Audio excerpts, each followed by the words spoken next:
When my wife Emma told me she needed a girls' trip to clear her head, I didn't question it. We'd been married for almost 10 years, and sure, things hadn't been perfect lately. But whose marriage is? She kissed me goodbye, said she'd be back in a week, and then just vanished. I didn't think much of it at first, until I checked our joint account 2 days later and found it completely wiped out, every last dollar. And then her number went straight to voicemail. That's when the panic hit. But I wasn't just panicking because of the money. It was the silence. No texts, no calls, nothing. But what Emma didn't know was that I'd already started suspecting something weeks before. And unlike her, I know how to leave a digital footprint without being caught. What happened next wasn't just revenge. It was justice. And it started with a backup savings account she never knew existed. I'm not the type of guy who snoops. I've always believed that if you have to go through your partner's phone, your relationship is already on life support. But looking back now, I wish I had trusted my gut a little earlier. Emma and I met in college. She was studying communications. I was majoring in accounting. She was loud, spontaneous, and lit up every room she walked into. I was a quiet type who overprepared for everything, and somehow she found that charming. We balanced each other out. Or at least we used to. We got married 5 years after graduation and settled in Colorado Springs. I had just landed a solid job at a mid-sized accounting firm, and she had started a lifestyle blog that slowly turned into a pretty successful Instagram influencer gig. Makeup tutorials, travel photos, mom hacks. Even though we didn't have kids, she was good at curating a life people wanted to envy. But then, about 6 months ago, things started to shift. She became distant. At first, I thought it was just stress, brand deals falling through, or maybe just burnout from being online 24/7. But it wasn't that.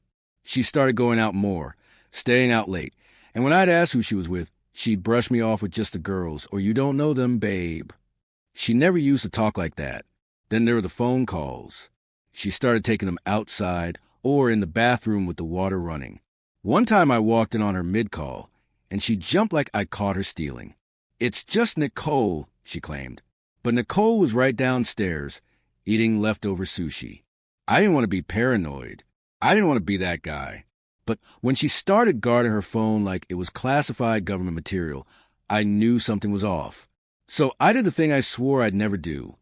I started paying attention. Not spying, just observing. I watched when she left the house. Noted how often she said she was meeting clients, even though her content hadn't changed in weeks. One time I saw her leave in yoga pants and come back 6 hours later in a cocktail dress, smelling like men's cologne. She claimed she stopped at a friend's birthday dinner at 3 p.m. on a Wednesday. Sure. Still, I didn't confront her. Not yet. Instead, I quietly made a copy of our joint financial records and opened a second checking account in my name only. I had a feeling I might need a safety net. 2 weeks later, she came into the kitchen with her "I've made a decision" face. "I'm going on a girls' trip," she said casually, pouring herself a green smoothie. "Just me, Nicole, and some of her friends. We're going to Miami for a week. I already booked the Airbnb." No mention of asking me. No talk about the budget. Just decided. "Sounds fun," I said, forcing a smile. "When do you leave?" "Tomorrow morning." And just like that, she was gone. She posted a few typical vacation stories. Beach shots, poolside drinks, a boomerang of her laughing at some rooftop bar. But something felt fake about them. The lighting looked off. The angles were all the same, and Nicole, who never posed subtly, was completely silent. On day 3, I tried to sell my brother some money and got an error, insufficient funds. I checked our joint account and froze. $0. Every single cent was gone. My heart was pounding. I stared at the screen, refreshing our joint account over and over again like it was going to suddenly show me a different number. But it didn't. It just kept saying the same cold, heart-dropping truth. 0. At first, I thought maybe it was fraud. Maybe someone hacked us. Maybe it was a glitch. But when I opened the transaction history, my blood went ice cold. Every withdrawal, every transfer, every cent had gone to an account under her name. Emma had cleaned us out. No warning. No discussion. No text. I tried calling her. Straight to voicemail. I texted. Nothing. I called Nicole. She picked up after the second ring and sounded groggy. Hey, Josh, everything okay? Is Emma with you? Pause. No. Why? She told me you two went to Miami. Nicole let out a short laugh. Miami? I haven't seen Emma in like 2 weeks. Thought she was doing some spa retreat or something. That's when the final piece clicked into place. She wasn't on a girls' trip. She wasn't in Miami. She wasn't even with Nicole. My wife had lied to my face, drained our account, and disappeared. I should have been crushed. I should have curled up and cried or something. But instead, I felt laser-focused. Because Emma might have been good at curating fake Instagram stories, but I was a numbers guy. I followed paper trails for a living, and now I was following hers. The first thing I did was pull up our shared credit card account. Even though she drained the checking, she had used a joint credit card at a boutique hotel in Santa Fe, New Mexico. A far cry from the palm trees and beach cocktails of Miami. The next few charges told a clearer story. Fine dining, gas stations heading west, and a massive charge at a luxury resort spa. She wasn't just hiding, she was living. I could have called the cops, reported her for financial abuse. But honestly, I wanted to be smarter than that. I didn't want to just expose her. I wanted to outplay her. I took screenshots of everything. Then I drove to my bank, showed them financial records, and froze every joint account we had. Then I closed the credit card. Emma probably didn't notice for the first day or two. She was too busy soaking in hot tubs and drinking overpriced wine. But I wasn't done. I logged into our home security app, which she'd apparently forgotten about. She hadn't come back to the house, but someone else had, some dude in a leather jacket and a weird ponytail, picking up a duffel bag from a garage. I paused the footage, zoomed in, and took a screenshot of his face. Then I remembered her old iPad, which was still linked to her iCloud.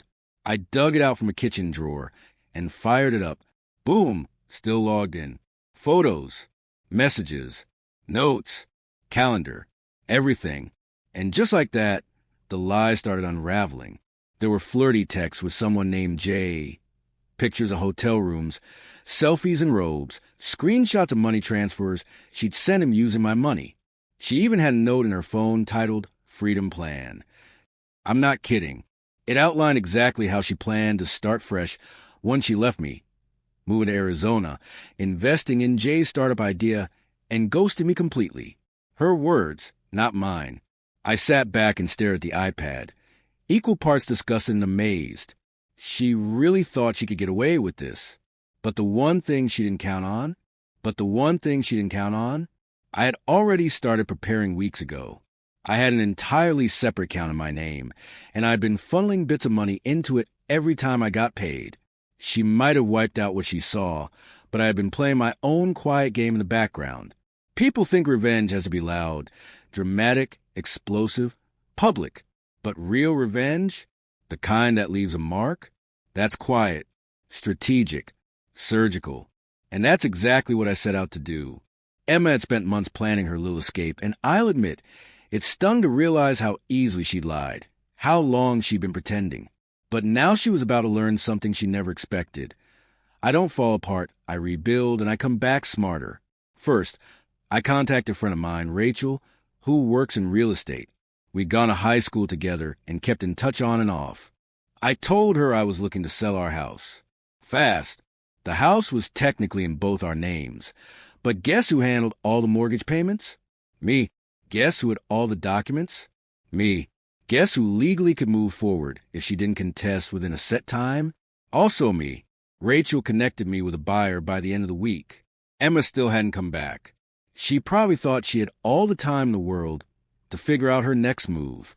So I made it for her. While I waited on the sale, I gathered every piece of evidence I had, texts, photos, videos, bank statements, and compiled them neatly into a digital folder. Then I emailed them to a lawyer. Not just any lawyer, a divorce lawyer with a reputation for turning cheaters into cautionary tales. The next part? That was the most fun. Emma had been planning to use my money to help her new boyfriend Jay launch some online consulting agency. Except Jay at Pryor's.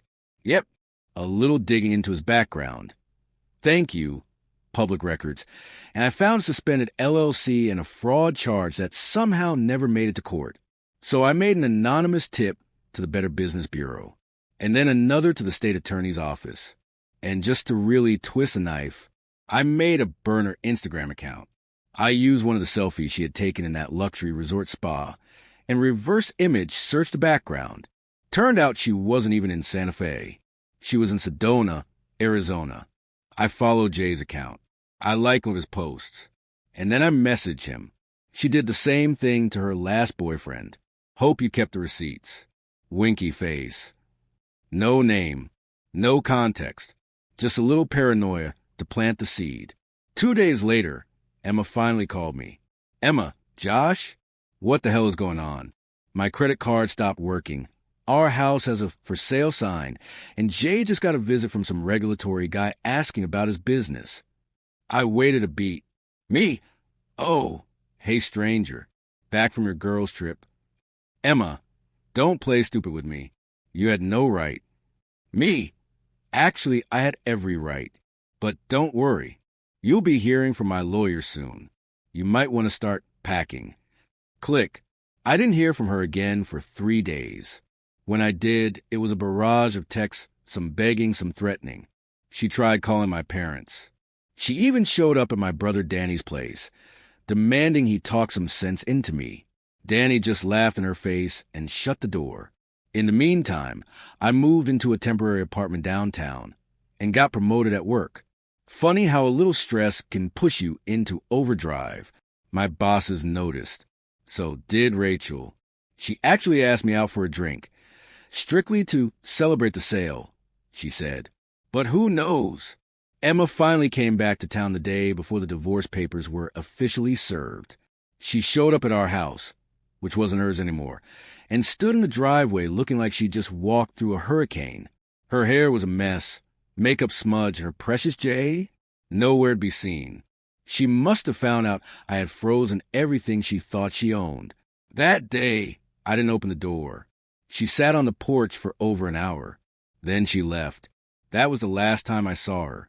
There's something deeply satisfying about watching karma do its job. But when you help it along, that's next level peace. Emma thought she could manipulate me, take my money, run away with some loser she barely knew, and start over like none of it mattered. She underestimated 2 very important things. I know how to track every dollar to its last cent. I don't fight loud, I fight smart. The divorce was finalized in under 6 weeks. Thanks to the evidence I provided, my lawyer shredded any argument she tried to make. The judge awarded me the majority of the assets, granted me full ownership of the house, which I'd already sold, and even denied her request for spousal support. She walked away with nothing but her designer luggage and a damaged reputation. As for Jay, turns out he bailed the second the heat came down. He ghosted her completely, shut down his social accounts, skipped out on their little business dream, and from what I later heard through mutual contacts, he left her with a mountain of debt. Apparently, Emma had used some high-limit personal credit cards to bankroll his ideas. She was on the hook for every penny. What she didn't know, what she never considered, is that I had made her predictable. You see, when people lie long enough, they start following patterns. They get sloppy. Emma had told so many lies that she stopped checking which ones could come back to bite her. She left fingerprints on everything. She thought she was untouchable because she planned everything. But her entire life was built on a fantasy, and I had receipts for all of it. Months later, she messaged me. Just one word. Why? I didn't respond. There was nothing left to say. But I did hear things. She moved back in with her mom in Tucson. Her Instagram account got hacked or shut down. No one's really sure. The brand she used to work with dropped her one by one. Apparently, screenshots of her freedom plan, somehow got leaked to a few of them. Oops. Meanwhile, I started over. The house sale gave me a financial cushion. I moved into a sleek new apartment with a view of the mountains, paid off every dime of debt she left behind, and started freelancing on the side. My side hustle turned into a consulting gig that actually brought in more than my day job. Funny how things work out when you're not carrying dead weight. I also started seeing Rachel. It started casual, but something about her energy, the fact that she showed up, that she listened, that she actually liked who I was instead of who she could turn me into, yeah, it felt real. Sometimes she'd ask about Emma. I'd just shrug. She made her choice, I'd say, and I made mine. And that's the truth. Emma thought she was leaving behind a boring, predictable guy she could walk over. But what she actually left behind was the one person who would have stood by her through anything, if she'd just been honest. Instead, she tried to play a game. She lost. I didn't just get my money back. I got my life back. And honestly, that was the real revenge. And now, it was time to take it to the next level.